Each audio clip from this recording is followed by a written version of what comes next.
Good morning and welcome to EPSO Success. Today we're going to be talking about how students can take those EPSO credits and get them paid for by the state.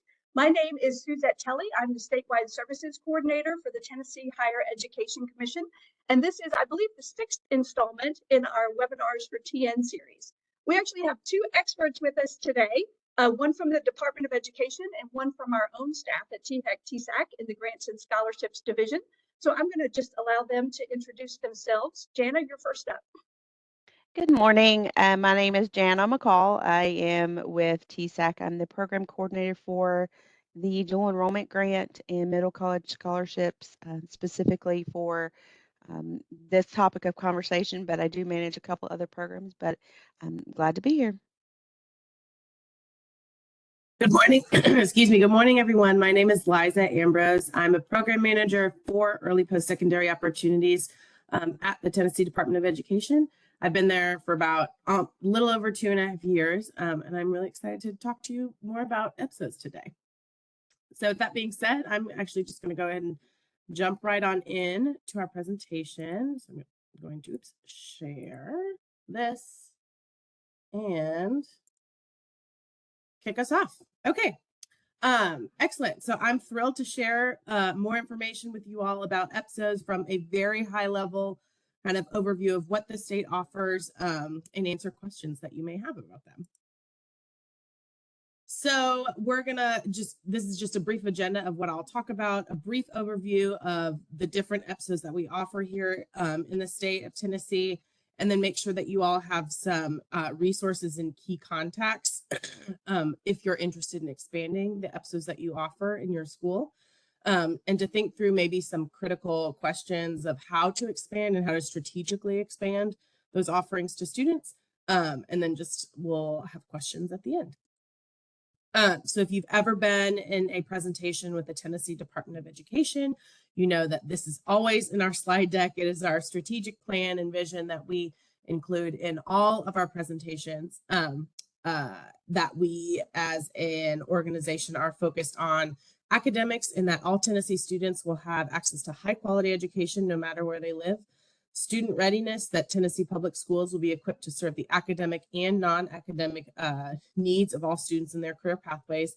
And then a high focus, of course, on educators, and that will, the state will set a path for the education profession and be the top state in which to become and remain a teacher and leader for all. And I think one of my favorite things about the work that I do specifically with EPSOs is you can really see strong alignment in all three of these buckets. So, and like I said, today I'm really just hoping that you all will have a deeper understanding of the state recognized EPSOs available to you, and how students can earn those post-secondary credits while they're still in high school. I put this slide up to say this is going to be like a water ski presentation, right? It's pretty quick. It's just on the top of the water and it doesn't go very deep. And that's intentional, right? It's to give you, there's a spoiler alert in a minute, I'll ask a question. There are 8 state recognized EPSOs. And so this is a brief overview of all of them to kind of build that background and context as you think about maybe what your best next steps are in your own LEAs and for your own schools and districts. So on to the good stuff, the overview of our EPSOs that we offer here in the state. So, but first, as I'm sure many of you will be having today, maybe some pop quizzes. I can't see the chat, but Suzette, if you could kind of call out how many, if you could enter in the chat, how many early post-secondary opportunities are recognized in Tennessee? Are we getting some responses? 8. We got it. Very good. The answer is 8. Excellent. And so the next question, how many state recognized early post-secondary opportunities can you name? So just enter some in the chat. And we'll see if we can hear some, or see if, Suzette, if you could read just the first couple that come through, that would be great. ASVAB? So ASVAB would be a kind of a career exploration tool, but it's not a state recognized EPSO in terms of earning college credit while they're in high school. Okay, we got AP, CLET. Yep, perfect. Dual enrollment, which DELDC, SDC, Yep. Love it. Oh my gosh, so many of them already. Excellent. You've all IBE. named several. Advanced Placement, International Baccalaureate, Cambridge International Education, CLEP, Statewide Dual Credit, Local Dual Credit, Dual Enrollment, and our industry credentials at the very end. So, true or false, and again, you can answer in the chat, EPSOs are only beneficial to students if they pass the associated challenge exam and earn college credit. Enter in the chat, true or false. First answer was false. False. That's the correct answer. Participation in EPSOs really help develop confidence and study skills necessary for success in post-secondary coursework. So it's not just, obviously that's kind of the icing on the cake to me is the credit that the students earn when they complete their EPSO and pass and receive credit for their college exam. But the majority of the work and the majority of the benefit comes from being exposed to that rigorous coursework and that college level coursework while the students are still in high school.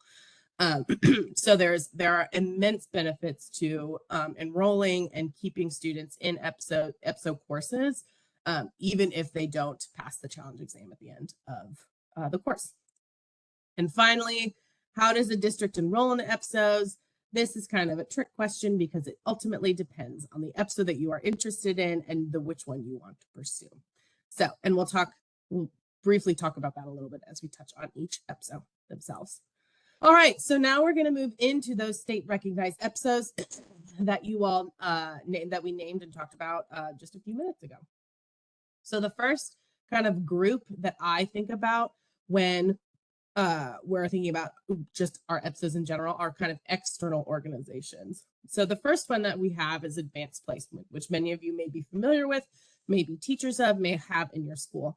So advanced placement is a high school course taught by high school staff via a recommended college level curriculum created and developed by the College Board. So some context just for what advanced placement looks like in the state of Tennessee. Over 35,000 students participate in at least one AP exam annually. And honestly, only 65% take one exam. So the vast majority and the vast lion's share of students who are enrolling in AP courses just take one exam. And we'll talk about the importance of that a little bit later in the presentation. And about a third take two or more. And about 58%, it's rounded. So about 58% score at a 3 or higher. And 3 is what the College Board and most universities will determine as having passed the course. And depending on the course, a 3, 4, or 5 will earn college credit at your respective universities. And the most common exam that we administer is the English language and composition exam. So to me, the benefits of advanced placement is that it is national in scope. And because of that, you have extensive support and resources for teaching and support and from a curricular perspective. I was at actually 2 weeks ago, I was just at a College Board conference where we were kind of getting up to speed on all the new initiatives and things that they're rolling out here in the next couple of years. And their My AP portal is quite impressive. They have teachers like master AP teachers who will show videos. They have videos of them teaching. They also have videos of students completing the problems that you can incorporate into your own lessons. It is really quite useful. So if you're an AP teacher, I would definitely encourage you to think about utilizing those in your classroom, and just know that if you don't have AP at your school right now, those are definitely available to you should you want to bring this episode to your school. So, and a couple of other things to keep in mind. So AP Pre-Calc right now is in there's a course that the College Board has developed where it is a pre-calculus course. So it's intended to be a 4th year math, but it is also intended to be an AP course. So if you're thinking, if you have students who, by the time they get to a 4th year math, have not engaged in an EPSO as it is related to math, this course, I would really encourage you to think about bringing to your school, because students can get, obviously, they can get college credit in a course that, in a context which is much more suitable for them to be learning. When you think about what pre-calculus looks like at a college level, where there's more students, less teacher time, less seat time, there's a lot of benefits to getting that math course in high school and getting college credit for it. In addition, there's some discussion with AP Seminar and how that can be provided. That can be coded as an English 10 course. That's not a policy yet, but we are definitely having those discussions with some of our districts, and so the availability that will open up for higher level courses in students' English credits. And then finally, AP is also piloting what they're calling AP Career Kickstart, which is essentially aligning some more, they're providing more CTE based courses for college credit and for, districts to use. And I believe, don't hold me to this, but I believe Williamson County is in the pilot for that. So know that those are going to be options definitely coming down the pike from advanced placement as well. So all in all, really good things and really good opportunities from the College Board. In addition, you all may be familiar as well. This is really unique to Tennessee, is our AP Access for All initiative, which is a partnership between TDOE and the Niswonger Foundation to offer virtual AP courses to students across the state, in addition to professional development for AP teachers. And so the goal of this is to really give every public Tennessee high school student the opportunity to take free online AP classes for college credit. And again, we really want to emphasize this is really the Niswonger Foundation is really the engine behind this and making this go and putting the boots on the ground and making this happen with the intention, again, of everyone having access, opening up that door for access for students to get AP credit or AP courses who may not be able to via their schools. So over 97% of the public school districts have signed on to participate in AP Access for All, which is kind of computed to about 4,200 students having taken courses through the program over the past 2 years. And then 600 teachers have completed the AP Summer Institute to become qualified to teach those courses, additional training. So this is, and I'll talk about it a little bit later as well, this is a really great opportunity if you want to bring AP to your district, but you don't currently have it. This could be a really great way to start, just given the fact of all the additional supports that are available, not just through College Board, but also through the Niswonger Foundation for you all. So kind of moving on from College Board, the next external organization that we recognize is International Baccalaureate, or IB. This program has an international curriculum that offers 4 programs, which can be offered either individually or as a continuum throughout their education. There's a diploma program, which is kind of an assessed curriculum in ages 16 to 19. And again, you have to think, because this is an organization, an international curriculum, it doesn't always fit neatly into kind of our traditional American kind of boxes. So that diploma program is really kind of like for their high schools, internationally 16 to 19. Obviously, that would be high school aged for our students. Then there's also a career-related program, which is a framework that incorporates some of those diploma program elements with a unique kind of career frame, if you will. So to enroll and to be in IB school, you do have to kind of go through an application process with the organization, which involves extensive district principal and teacher training. Certain courses also within the IB program may substitute for graduation requirements, which you'll hear me say a lot. But again, this is a great organization and a lot of really great rigorous courses, especially if you're looking to have kind of a global perspective for your students' education. Similarly, Cambridge International Education is another one of our third kind of external organization for EPSOs. It grew out of the Cambridge University in England. So, and what you'll see most generally for Cambridge courses is that they have what we call Cambridge A and then AS level exams. And then there are some kind of other branches, but those A and AS level exams and courses are primarily what most colleges accept as credit, and what we at the state primarily see districts offering. Similar to IB, there's a required application process through Cambridge if you're interested in pursuing and offering those courses at your own school. So some Cambridge facts: about 700 students across the state were candidates for exams last year with the at the 2022-2023 school year. And they have some really neat exams and some really interesting curriculum, if you want to consider it. So the exams can include global perspectives and research, environmental management, travel and tourism, marine science, thinking skills, and psychology. So it's not just kind of your traditional academic lens. They definitely have some different exams offered, and kind of from a career perspective can show you just different ways that y'all can keep, that your students can keep exploring their interests for post-secondary options. And then again, similar to AP, English language is the most common exam that we see with our Cambridge students. So we've kind of moved from our external organizations, and now we'll talk about some dual credit options that are available. So the first one that I want to highlight is our local dual credit. So local dual credit is a high school course aligned to a local post-secondary institution's course and exam. So this is one LEA that has signed an MOU and an articulation agreement with one post-secondary institution. So it's just generally applicable. It could possibly, those credits could transfer to a different college or university, but it's not necessarily guaranteed. So again, that's why it's called local dual credit, local education agency, local post-secondary, all that good stuff. So, and again, students who pass that exam earn credits and are accepted and are recognized by that school district and institution. So this process, decision and approval is really left to the local level. There's really very little TDOE involvement on this, and mostly happens between the discussions or between the relationships and discussions that the institution has with the school district. On our website, if you go to the EPSO website at under the State Department of Education, there's actually a really good example from Dyersburg State of an MOU that has like the information that you'd want to include in the MOU, who needs to sign it, who needs to kind of look at both pieces. So if this is something that you or your district is interested in pursuing, then I would encourage you to go and look there, because it can just give you some good frameworks to kind of start with, to think through for that.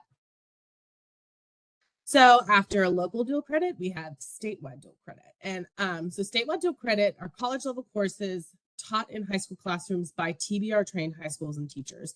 This is a really unique program, quite honestly, to Tennessee. There are not very many states that offer kind of this framework for post-secondary options.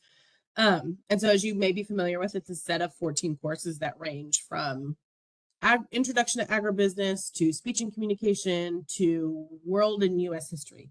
So, and so those courses, those set of 14 courses, if the challenge exam is taken and then passed, will articulate to any 4-year or community college across the state, depending on, and all of that information is housed on the TBR website, and it will tell you which course at which university the credits articulate to.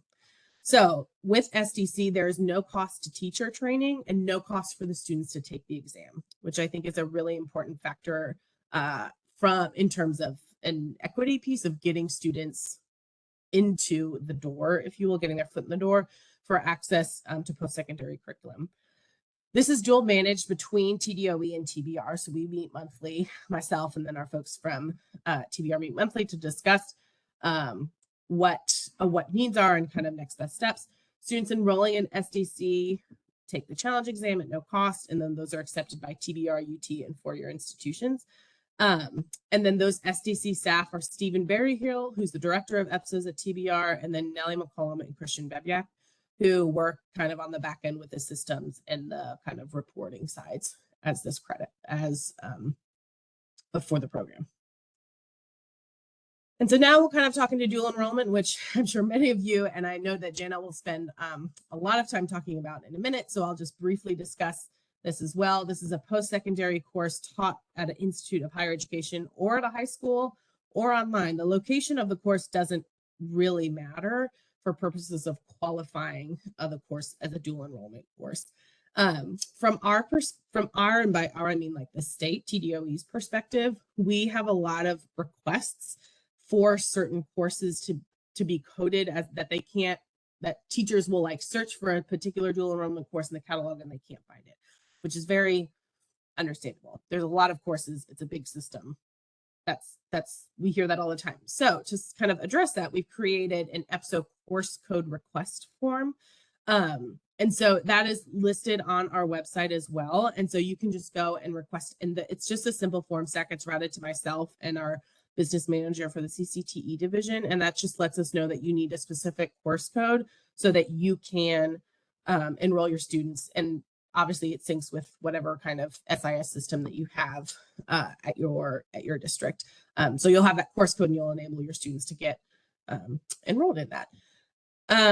So my only request that I say always is that if you can make sure to do your due diligence and search the course catalog to the best of your ability to make sure that we're not duplicating codes, because that's when the system can get really bogged down and really slow in trying to get that. So just know that that is definitely an option.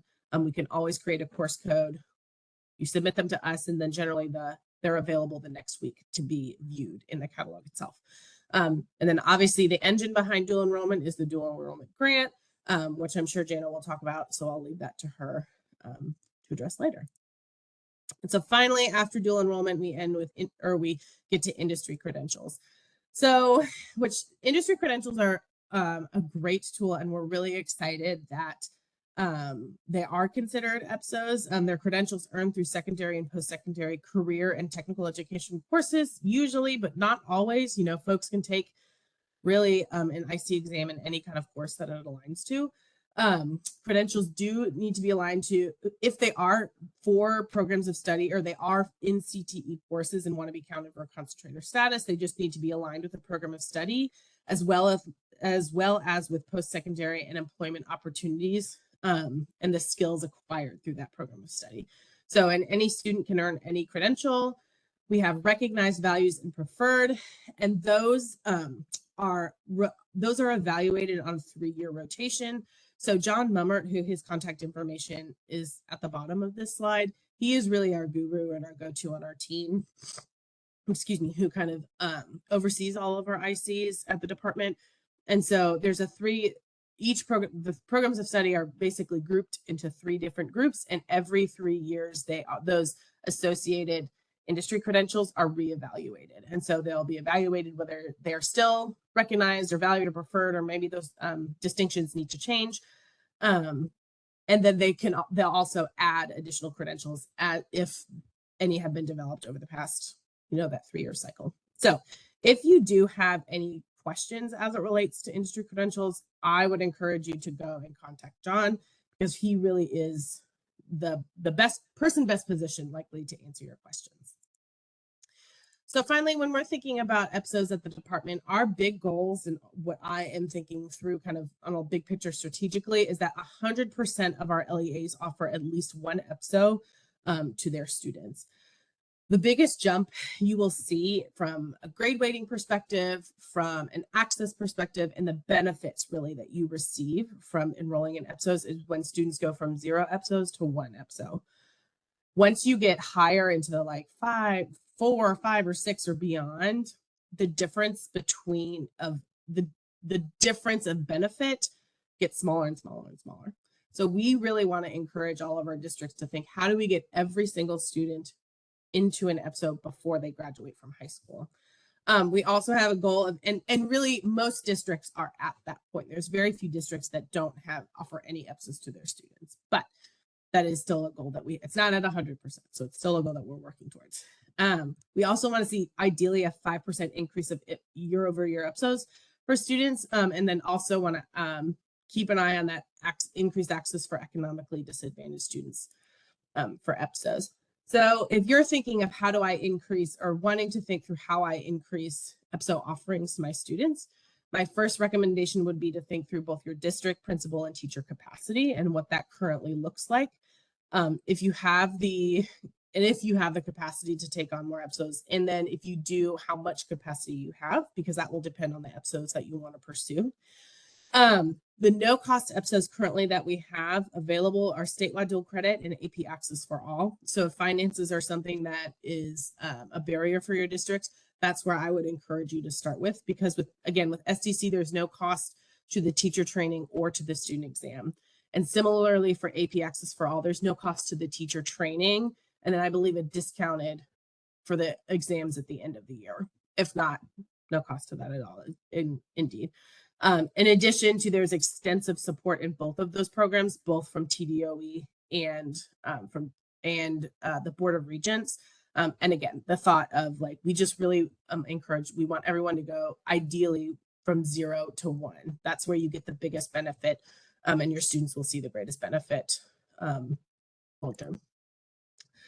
And so in thinking about that increase of 5% year-over-year goal that we have, I would encourage you to think through your programs of study, and from your CTE lens of that every program of study should offer at least one EPSO.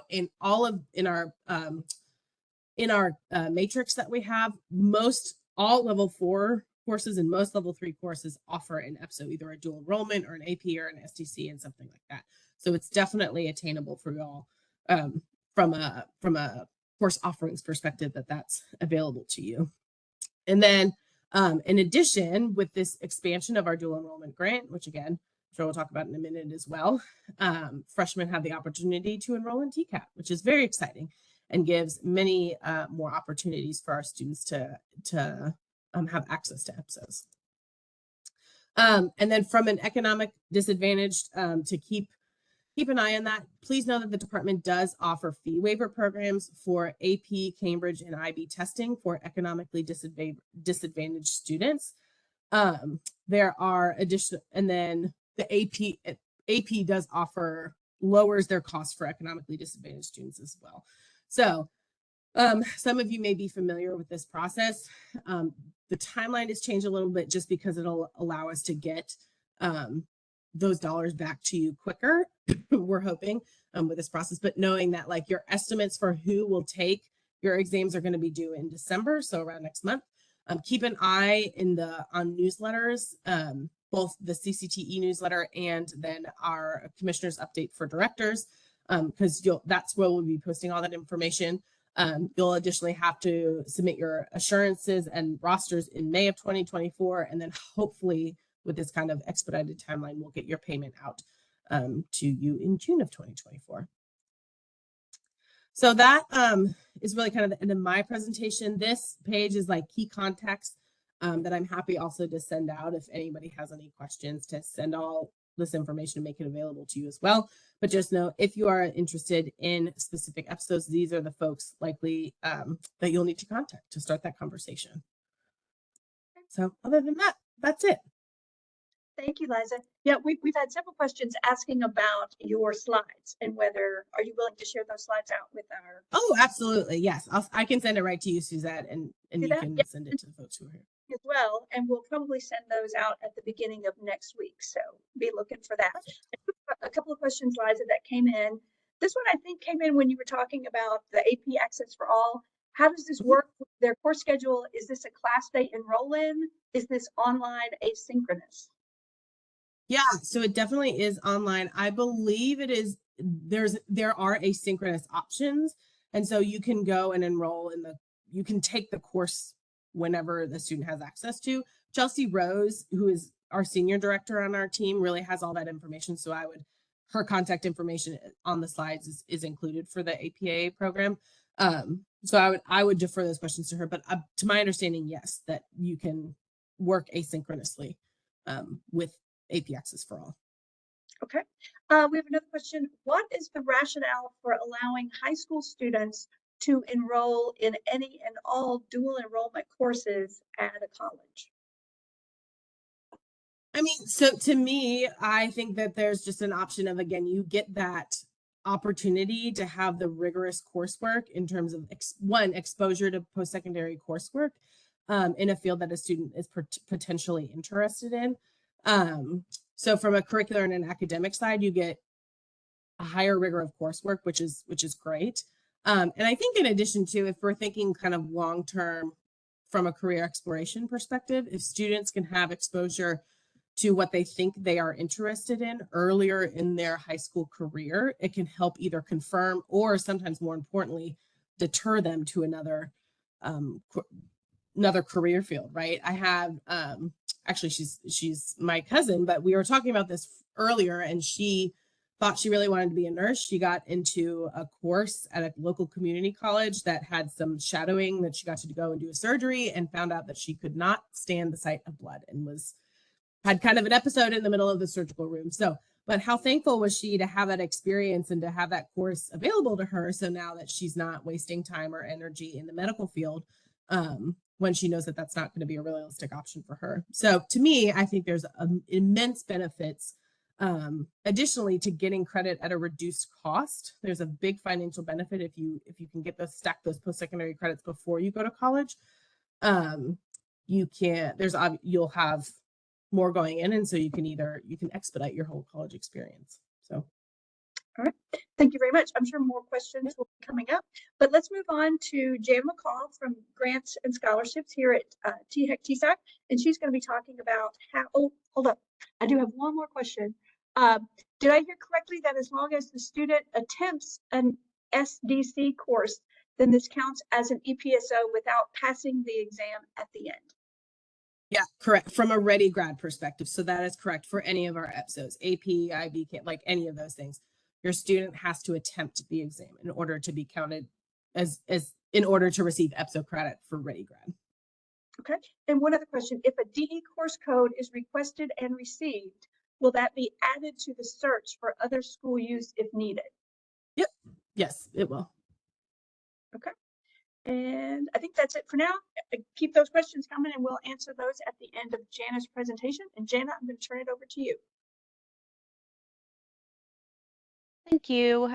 So I am sharing my screen. Is that seen? Okay, just making sure. Thank you all for the opportunity to share this information with you. And I will just segue into what Liza was saying as far as dual enrollment and what the benefit and why push dual enrollment. So with the dual enrollment grant, it was is the legislative intent for students to potentially earn a credential or at least have a college semester completed at high school graduation, and that's free of tuition and fees to those students. Whereas if they're going on without all of that information or all those courses, then they're going to start at zero. And like Liza said, the cost is different. So students to be eligible for the dual enrollment grant do have to be a high school junior or senior at a community college or university here in Tennessee, or they can be just a high school student in general and take courses at a TCAT and earn those credentials. Sorry, my computer. Okay, here we go. Sorry, I'm new with the WebEx WebEx meeting, so I'm learning as I go here. So for students to remain academically eligible for the dual enrollment grant after they've started in the program, they do have to maintain a 2.0 college GPA, and that is the college's GPA and not the high school's GPA. And that would be from where they received that credit at. So for the first 5 dual enrollment courses, the grant amount covers what the in-state tuition amount is at the community colleges, and that is determined by the Tennessee Board of Regents, and a 5% access fee. So for those first 5 courses at a community college or university, is the intent that they do not have to pay out of pocket for their tuition.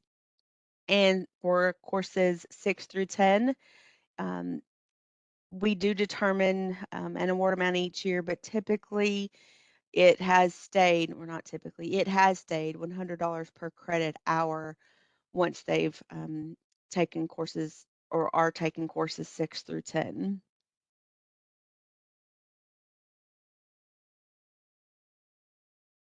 So the public institutions cannot charge. Sorry, I'm telling you, I'm new to this. Sorry. So the public institutions can't charge students any more than what their tuition and fees are. They can charge things incurred by the institution for every student. For instance, books, materials, exam fees, cert fees, board fees, those kinds of things. So for dual enrollment students, they can't charge tuition that's in excess of the grant amount. And then they can still charge, but the grant won't cover other fees like like I said, the books and materials. Tuition for these students does not include application fees. It doesn't include course fees, book fees, and those kinds of things. So the student would be out of pocket for those costs because the grant won't cover those specific fees for the students. The award amounts are listed here for the dual enrollment grant, and typically your dual enrollment students are going to be taking 3-hour courses. Again, it's not all students, but typical for these high school students. And that award amount is $550, $440, and this is what the grant will pay. The students, again, cost maybe a little more than that because of books and materials and that kind of thing, but the grant pays that tuition and that access fee. But the TCATs, the award amounts are going to vary based on the amount of clock hours the students are enrolled. Typically, we see students taking 81 to 135 clock hours. Again, not restricted to that, but typically they're in those number of clock hours, and that award amount is 430.50. But again, you can see there the other award amounts based on the clock hours the students are enrolled. So your students can receive the grant for no more than 10 courses at an institution that offers a degree. So that's your community colleges or the universities. And at a TCAT, they can receive the grant up to 1,296 clock hours. And that's and. So your freshmen and sophomores can take advantage and start, at a TCAT, get their credential, and then go on and take and earn college credit for up to 10 courses as a junior and senior. So the program has expanded, and we have seen a huge increase this year for students taking the TCAT courses and the college and university courses because of the early access given to these students. The dual enrollment grant, I will tell you, over all of the TELS programs, is the only program that has continued to increase year to year to year. The Hope Scholarship is kind of leveled out, in that there is, students graduate and start, and it's kind of leveled out as far as numbers are concerned. But the dual enrollment grant is a program that has continued to grow every single year.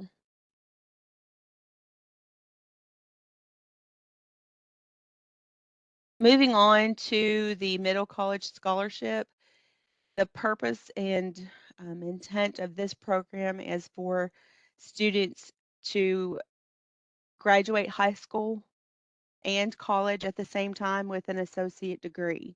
So that is the intent of this program. Students do have to be a junior or senior in high school. They do have to start this program as a junior with a high school GPA of 3.0. And they do have to maintain a college GPA of 3.0. These students have to be enrolled full time. And again, they do have to start that their junior year.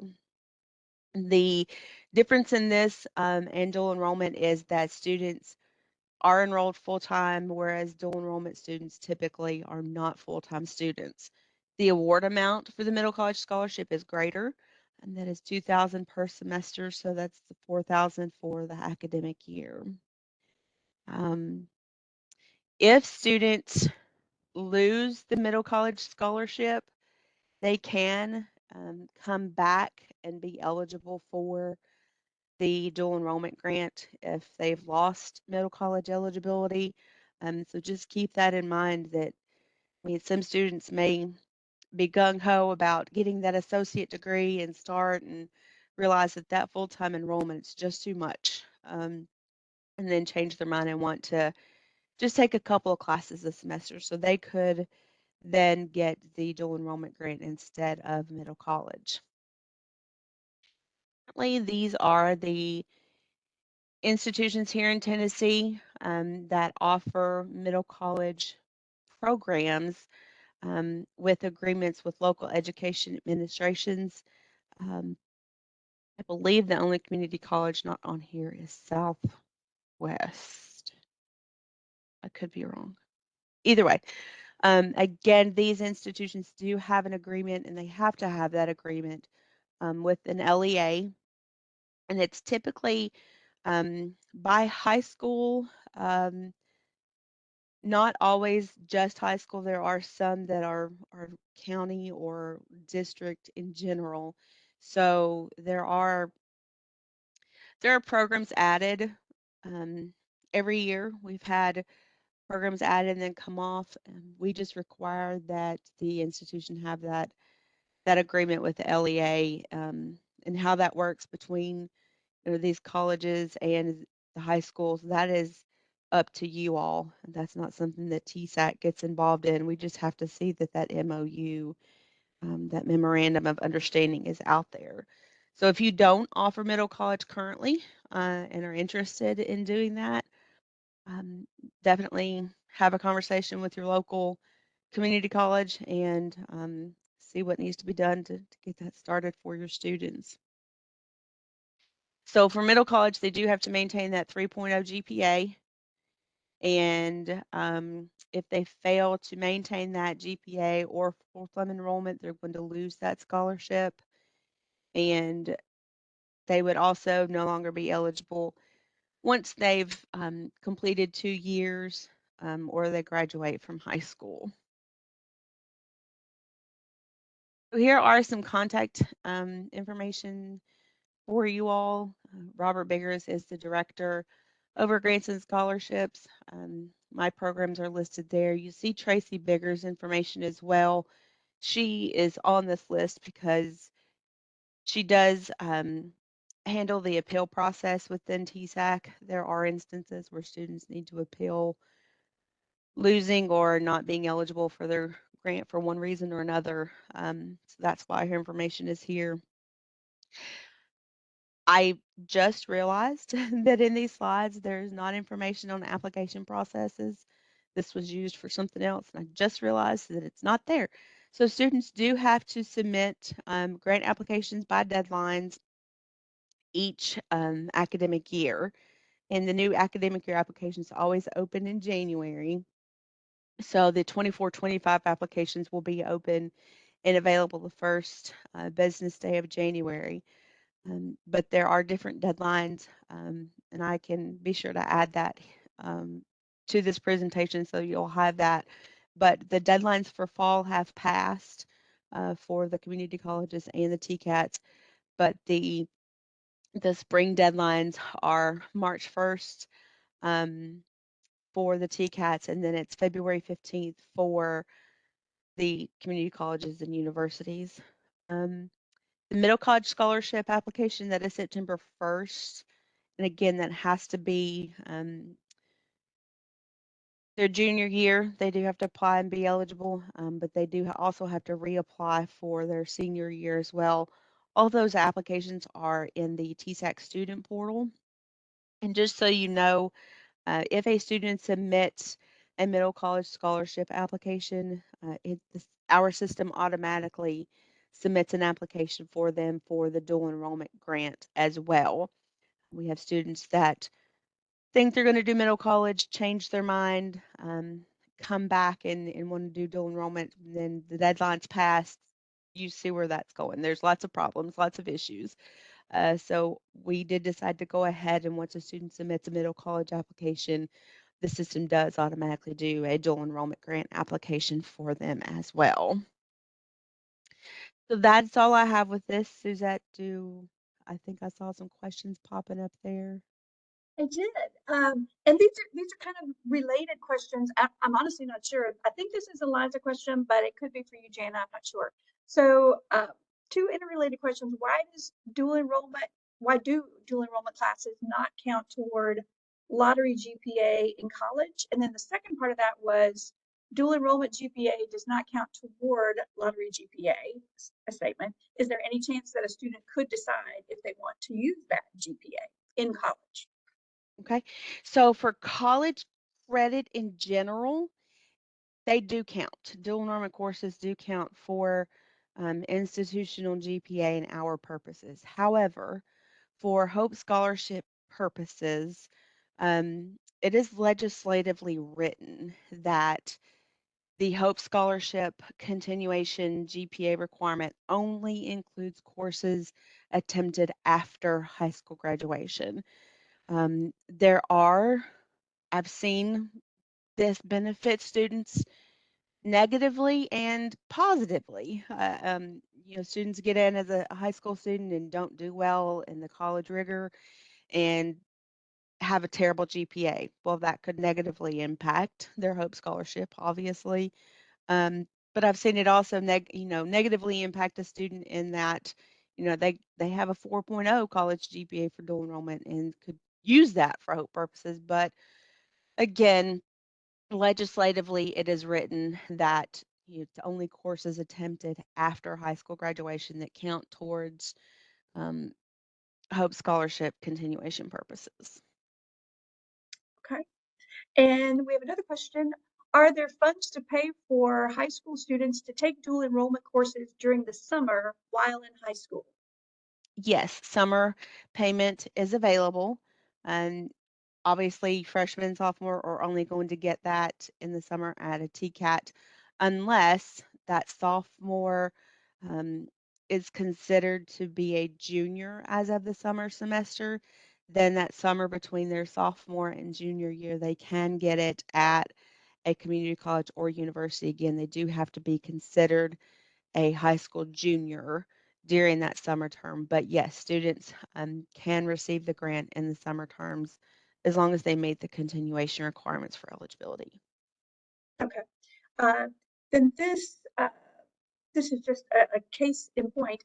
I have students that have several college credit hours, mostly with A's, and these grades don't transfer to colleges, only the credit for the classes. So it sounds like they're not counting for their actual GPA. Is that correct? I think that's a Liza question as far as what counts and doesn't count. Yeah, no, I would say that's generally accurate. And there's not a whole lot the state can do because that's a policy that the college would have to set. It's potential that their grades would set, but it's not required that they accept their grades necessarily. But I would say it's accurate that generally credits transfer, but not necessarily GPA. And I think it is required that they have to accept the credit with dual enrollment. But like Liza just said, not the GPA, but the credit does have to go on. So yeah. Okay. And then another question, a course taken at, say, Nashville State is still college credit at Nashville State and possibly UTK? The credit, yes. As far as like them, it may not count, for instance, I'm going to throw this just out here randomly because I can't think of anything better. Basket weaving. That's the famous, fun college class, basket weaving. So at Nashville State, it may count towards a degree, but maybe at UT, it would just be an elective course. So they would get credit at UT, but it may not be what specific program the student is in or what their requirement for a specific program may be, if that makes sense. Yes. So hours toward graduation, but not necessarily in a specific area. Correct, yes. Okay. This one, it says, did I hear you say that a student must reapply in freshman year in college for Tennessee Promise? So this is the dual enrollment grant that we're specifically referencing here. But to go on and be Promise eligible, yes, the student is going to have to submit a Tennessee Promise application separate from the dual enrollment grant application. Okay. And then someone just commented, that LEAs would benefit from having a Tennessee State Board of Education and or Tennessee Department of Education dual enrollment policy. So there is some policy language in the high school I should say there's some post-secondary language in the high school policy. If you go and read that, it's the one that I should say that I reference most frequently is that it says that LEAs shall accept post-secondary credit from local institutions. And that is, I think, about as broad and specific as we like policy to get in this state. So, but there is some post-secondary language in the high school policy written. All right, any final questions for our presenters? Thank you this has been very interactive. We appreciate all of your questions. There's been a lot of interaction between the folks chatting as well, so we always appreciate that. I'm going to go ahead and stop the recording. I want to thank you all for tuning in. I want to thank my presenters from the Department of Education and also from our homegrown one, Jana McCall from THEC TSAC. I am coming to you, I didn't say this at the beginning, I'm coming to you from our FAFSA boot camp at Columbia State Community College. So that's why I'm wearing my FAFSA shirt today. I look forward to seeing you folks in East Tennessee next week for our final 2 FAFSA boot camps. I hope to see some of you there. And I'm going to stop the recording right now.